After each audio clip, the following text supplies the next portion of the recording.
Now, y'all, I told you you had to go see Deadpool and Wolverine the first night it was available because of the massive cameos and supporting characters that they are kind of hiding out of the marketing material.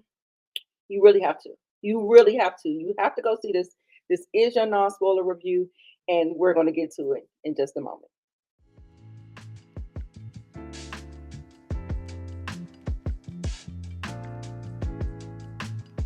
Here, Nita, your favorite diva, and I'm back for another trailer reaction.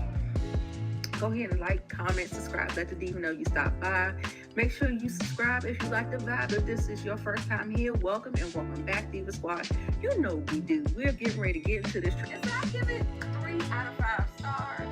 It knew what it was, and it delivered just that. I'm doing a trailer reaction. And on Nita the Diva's channel. This is House of Dragons tonight. What's up, everybody? It's your girl Nita, your favorite diva, and I'm back for another movie review. I know it's been a long time, but guess what? No time like the present. Listen, Deadpool and Wolverine. If you're new to my channel, thanks for stopping by. Welcome. Consider joining the community. Click the like button, subscribe, share with your friends. This is no spoilers, y'all. We're going to get into some things. And yeah, let me go ahead and do my little 1-2, tell you who is starring. We have Ryan Reynolds, Hugh Jackman, of course, Emma Corrin. We have Matthew McFadden. Yes, I can't say no more, y'all, because I'm telling you, I'm trying to, let you live and let you enjoy.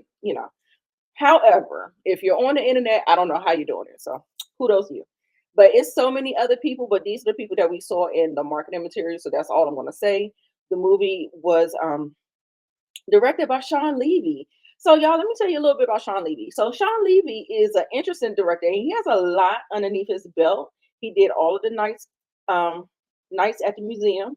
He did the Adam Project that I really, really liked. I believe that's a project that he worked with Ryan Reynolds, Free Guy, Ryan Reynolds again.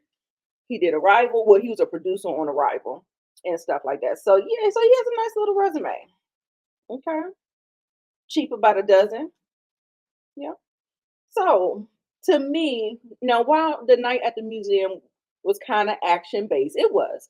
I think this I believe with the action and the camera work that we got in this movie sets his resume like like we're going there, baby. He absolutely knocked the action out the park. Love the action scenes. I think it was about four major ones. Four major ones. The opening scene, incredible. I love that I got to see it in IMAX 3D because some of the bones that was coming towards your face, you got to see all of that. It was really, really a great time. Great 10 minutes, first 10 minutes of the movie. Really, really good. I really loved the humor. When I tell you I was cackling, your girl was cackling. Okay, so it was very, very funny, very, very bloody, very, very violent, very, very action packed.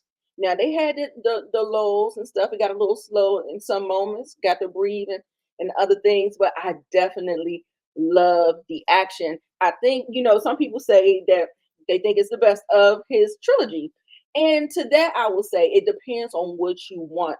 Do you want story? Do you want like super duper great story, or do you want super great action and gore and mayhem and mess? Now, if that's what you want, then this could be the best in the franchise. Y'all go ahead and tell me below what do you rate the trilogy? Like, what is your favorite? Give me your favorite, second favorite, least favorite. Um, Gosh, I love them all. I really did. I really did love them all. Um, I'll give you my ranking when we get out of here at the end of the review. Um, what else can I say? It was so good. Like it was so vibrant. It was so vibrant. So I'm gonna answer a couple of questions that I think people want to know before going into this. Like, do I need to watch all the X-Men? Do I need to watch all the? You don't have to do all of that stuff, but a lot of the jokes are gonna feel inside baseball if you don't. So, with that being said, I would recommend that you go on YouTube and find a a compilation video, like what you should watch before going to see Deadpool and Wolverine, because we're going to touch on a lot of the Fox properties. We're going to be talking about 20th Century Fox, some Sony characters, and Marvel characters. So you want to kind of be kind of well versed so that the humor would hit a little different. So since I was all up on everything, I had a blast. I got every joke. I thought every joke was firing on all cylinders. I think Ryan Reynolds, that man was born to play Deadpool.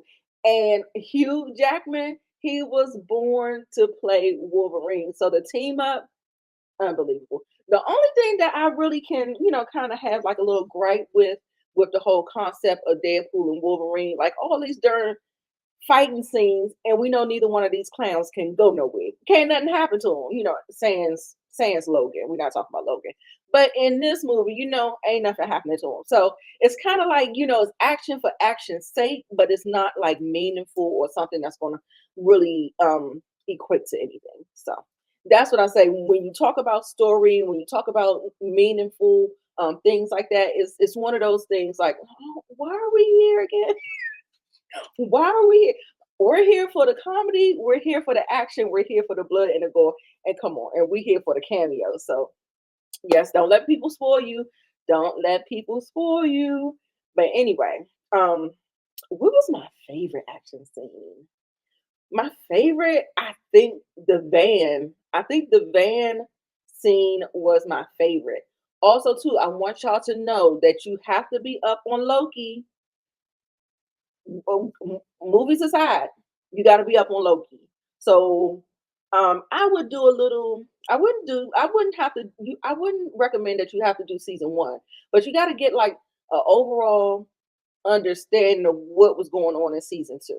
Okay, so I'll say that too because this almost kind of felt like I was like, is this his own movie, or it feels like it's kind of like a multiverse movie, some time traveling. The TVA it felt like a sequel, a movie to the TVA and all that other stuff. Y'all know we did away with Kane.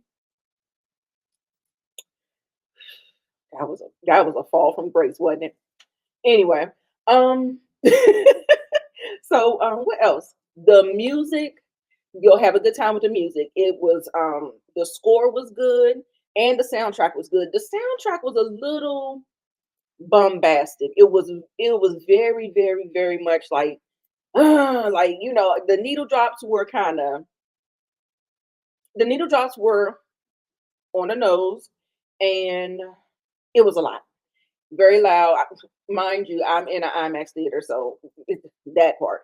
But yeah. So the music was good. The action, the choreography.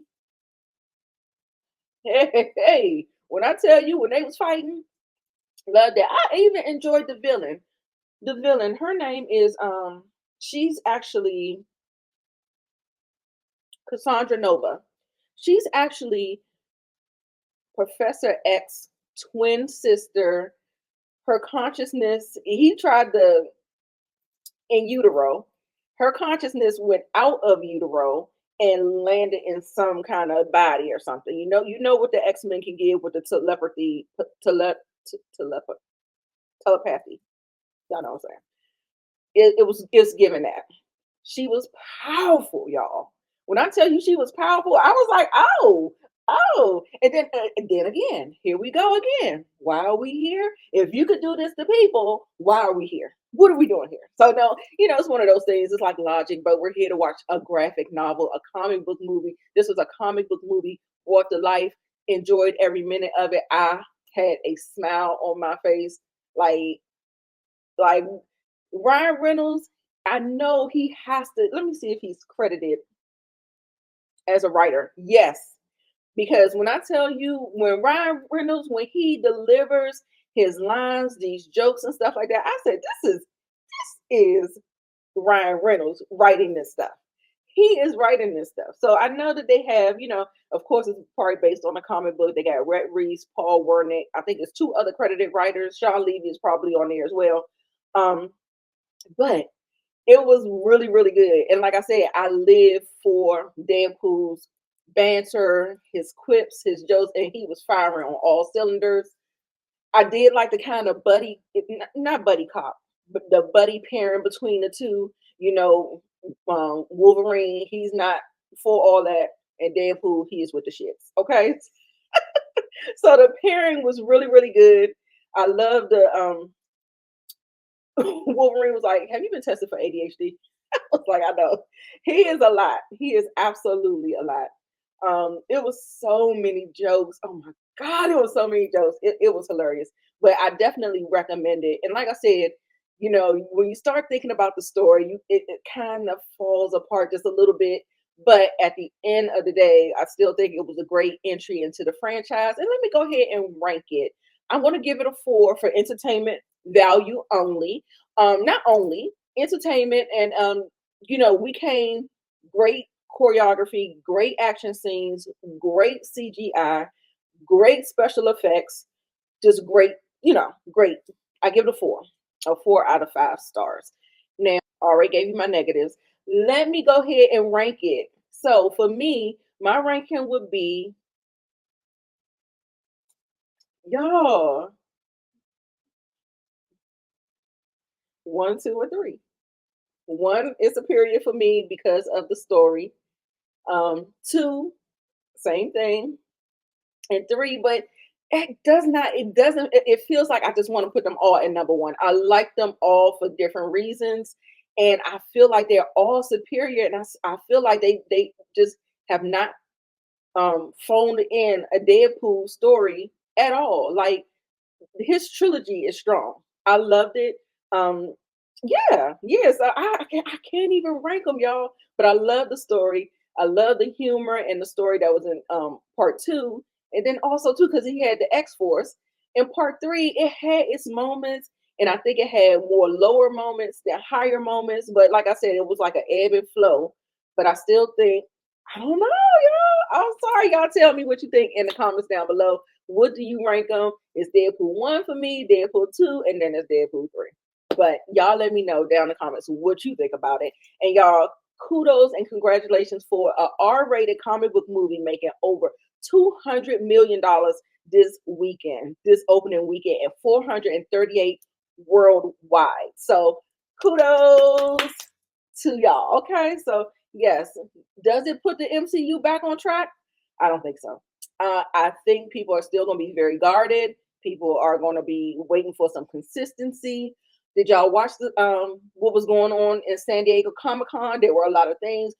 The movie was spoiled in San Diego Comic-Con as well. So don't look at, if you haven't seen the movie, don't go looking for that, okay? But at the end of the day, great time, 4 out of 5, and I highly recommend it, especially in theaters. It is available some places, it's floating around, but you ain't heard it from me. But go to the theaters to see it because it's a great watch. It's 2 hours and 8 minutes, and the time flies by. Flies by. Yes. And I love how they break the fourth wall. I just love it, y'all. I love the way they poke fun at certain things. There were some cold, crude jokes. They was doing a lot. They was doing a lot. They was doing a lot. I was surprised that Kevin was like, "Yeah, we're gonna go ahead and do that." I'm surprised. I'm surprised. The Diva surprised. But anyway, that is all. Remember, I'm Nita, your favorite diva. Don't remember to like, comment, and subscribe to the channel, and make sure you come back.